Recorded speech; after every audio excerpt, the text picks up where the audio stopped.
दोस्तों, एक पल के लिए आंखें बंद करके सोचिए, सन साइज में जब ब्रिटिश भारत छोड़कर गए तो क्यों कश्मीर आज भी खून से लथपथ है? क्यों बलूचिस्तान के लोग अपनी जमीन के लिए रोज कुर्बानियां दे रहे हैं? और क्यों बांग्लादेश को वेस्ट पाकिस्तान से अलग होने के लिए 30 लाख से ज्यादा जानें गंवानी पड़ी? क्या ब्रिटिश ने जानबूझकर इन तीनों जगहों को अनसुलझा छोड़ दिया? क्या उनका पुराना डिवाइड एंड रूल का खेल आज भी चल रहा है? और सबसे बड़ा सवाल जो दिल को चुभता है, अगर ये तकसीम न हुई होती तो क्या आज हिंदुस्तान दुनिया का सबसे ताकतवर मुल्क होता, सबसे बड़ी इकोनॉमी वाला, सबसे मजबूत आर्मी वाला? ये सिर्फ इतिहास की पुरानी कहानी नहीं है, ये आज के तनाव, युद्धों की धमकियों और राजनीतिक खेल का असली चेहरा है। ब्रिटिश ने भारत को छोड़ते वक्त ऐसा बंटवारा किया कि आज तक उसके घाव हरे हैं। आज हम इस पूरी सच्चाई को बारीकी से देखेंगे, ब्रिटिश की नीतियों से लेकर कश्मीर, बलूचिस्तान और बांग्लादेश तक। और अंत में वो बड़ा सवाल कि अगर बंटवारा न होता तो क्या होता। तैयार रहिए, क्योंकि हर हिस्से में नया सवाल उठेगा, नई टेंशन बनेगी और सच सामने आएगा। ब्रिटिश डिवाइड एंड रूल की नीति की शुरुआत 1857 की क्रांति के बाद हुई। 1857 में जब हिंदू मुस्लिम एक होकर ब्रिटिश के खिलाफ उठ खड़े हुए तो ब्रिटिशों को समझ आ गया कि अगर ये दोनों एकजुट रहे तो उनका राज्य हमेशा के लिए खत्म हो जाएगा। इसलिए उन्होंने जानबूझकर हिंदू और मुस्लिम के बीच नफरत की खाई खोदनी शुरू की। अल जजीरा के 2017 के एक लेख में साफ लिखा है कि ब्रिटिश ने हिंदू मुस्लिम दुश्मनी को सबसे बड़ा हथियार बनाया। ये उनकी सबसे बड़ी कामयाबी थी। उन्होंने 1909 में मॉर्लेमेंटो रिफॉर्म्स के तहत अलग अलग इलेक्टोरेट बनाए, यानी मुस्लिम वोटर सिर्फ मुस्लिम कैंडिडेट को वोट दे सकते थे। इससे धर्म राजनीति का हिस्सा बन गया। 1905 में बंगाल का बंटवारा किया, जो हिंदू बहुल पश्चिम और मुस्लिम बहुल पूर्व में बांटा गया। ये बंटवारा 1911 में रद्द हुआ, लेकिन नफरत की जड़ें गहरी हो गईं। ब्रिटिश ने मुस्लिम लीग को 1906 में बनवाया और सपोर्ट किया। मुस्लिम लीग के नेता मोहम्मद अली जिन्नाह को आगे बढ़ाया। 1940 के लाहौर रेजोल्यूशन में पाकिस्तान की मांग रखी गई।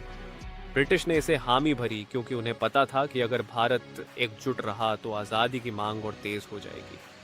बीबीसी की एक रिपोर्ट में कहा गया है कि ब्रिटिश ने धर्म को राजनीतिक हथियार बनाया, अलग वोटर लिस्ट, अलग सीटें। इससे हिंदू मुस्लिम एक दूसरे के खिलाफ हो गए। क्या ये सब संयोग था? नहीं, ये जानबूझकर की गई रणनीति थी ताकि ब्रिटिश राज चलता रहे। दूसरी विश्व युद्ध के बाद ब्रिटिश थक चुके थे। युद्ध ने उनकी इकोनॉमी तोड़ दी, वे भारत को संभाल नहीं पा रहे थे। 1946 में उन्होंने कहा कि 1948 तक आज़ादी देंगे, लेकिन जल्दी में 1948 में फैसला किया। लॉर्ड माउंटबेटन आए और सिर्फ कुछ महीनों में बंटवारा कर दिया। क्यों इतनी जल्दबाजी? ब्रिटिश को डर था कि अगर देर हुई तो सिविल वॉर हो जाएगा। लेकिन कई इतिहासकार कहते हैं कि ब्रिटिश ने जानबूझकर कई मुद्दे अनसुलझे छोड़े, जैसे प्रिंसली स्टेट्स का क्या होगा, कश्मीर क्या होगा, बलूचिस्तान क्या होगा।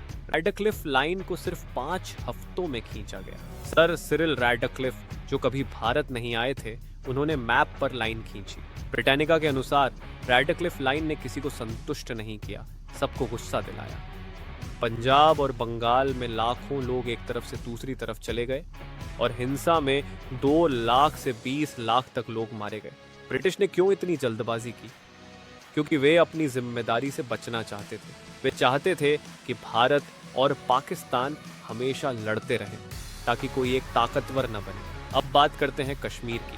कश्मीर एक प्रिंसली स्टेट था, मुस्लिम बहुसंख्यक, लेकिन हिंदू। महाराजा हरि सिंह। ब्रिटिश ने प्रिंसली स्टेट्स को कहा कि वे भारत या पाकिस्तान में शामिल हों या इंडिपेंडेंट रहें।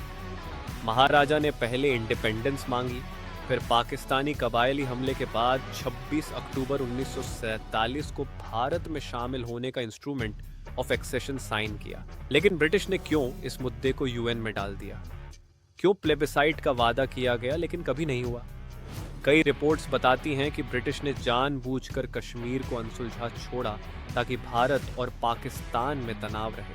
आज 3 जंग हो चुकी हैं, 1919 कारगिल। अगर ब्रिटिश ने साफ फैसला करवाया होता तो आज कितनी जानें बचती? क्या ये ब्रिटिश की आखिरी चाल थी डिवाइड एंड रूल की?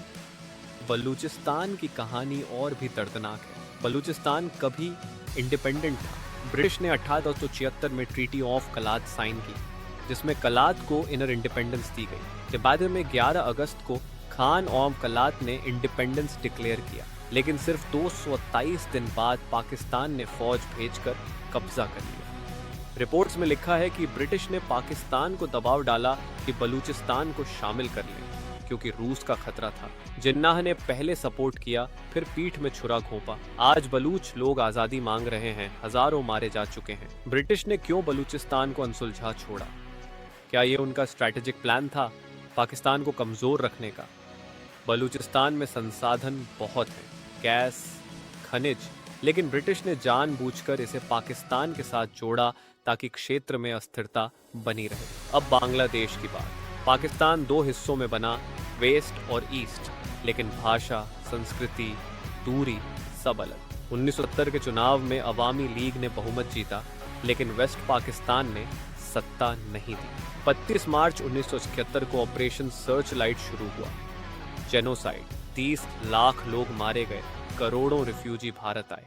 भारत ने मदद की और 16 दिसंबर 1968 को बांग्लादेश आजाद हुआ। ब्रिटिश ने क्यों 2 हिस्सों वाला पाकिस्तान बनाया? क्योंकि वे जानते थे कि इतनी दूरी, अलग संस्कृति से टेंशन रहेगी। ईस्ट पाकिस्तान में बंगाली भाषा पर रोक लगाई गई, आर्थिक शोषण किया गया, छूट का निर्यात ईस्ट से होता था, लेकिन कमाई वेस्ट में खर्च होती थी। भोला साइक्लोन में मदद नहीं मिली। ब्रिटिश नीति ने पाकिस्तान को कमजोर बनाया और अंत में बांग्लादेश अलग हुआ। क्या ब्रिटिश ने जानबूझकर ऐसा मुल्क बनाया जो टिक न सके? अब सबसे बड़ा सवाल, अगर 1919 में कोई बंटवारा न होता, एक अविभाजित हिंदुस्तान, आज की आबादी 1.8 अरब से ज्यादा, पाकिस्तान और बांग्लादेश की जमीन, संसाधन सब शामिल। कई एनालिसिस कहते हैं कि जीडीपी 6-7 ट्रिलियन डॉलर तक पहुंच सकती थी। दुनिया की टॉप इकोनॉमी। कोई कश्मीर वॉर नहीं, कोई 19 वॉर नहीं, संसाधन डिफेंस पर नहीं, एजुकेशन, हेल्थ, इंफ्रास्ट्रक्चर पर लगते।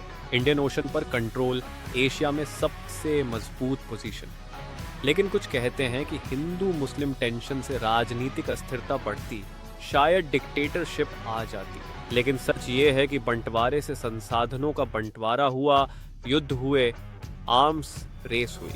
अगर एक होता तो आज दुनिया में अमेरिका और चीन के साथ भारत तीसरा बड़ा खिलाड़ी होता। दोस्तों, ब्रिटिश चले गए, लेकिन उनकी नीति के निशान आज भी हैं। कश्मीर में तनाव, बलूचिस्तान में विद्रोह, बांग्लादेश की यादें, सब अनसुलझे हैं। क्या ये डिवाइड एंड रूल का असर है? सोचिए, अगर हम सब एक होते तो आज कहाँ होते? क्या हम दुनिया को लीड कर रहे होते, या फिर और ज्यादा लड़ाइयाँ होती? ये सवाल आज भी जिंदा है।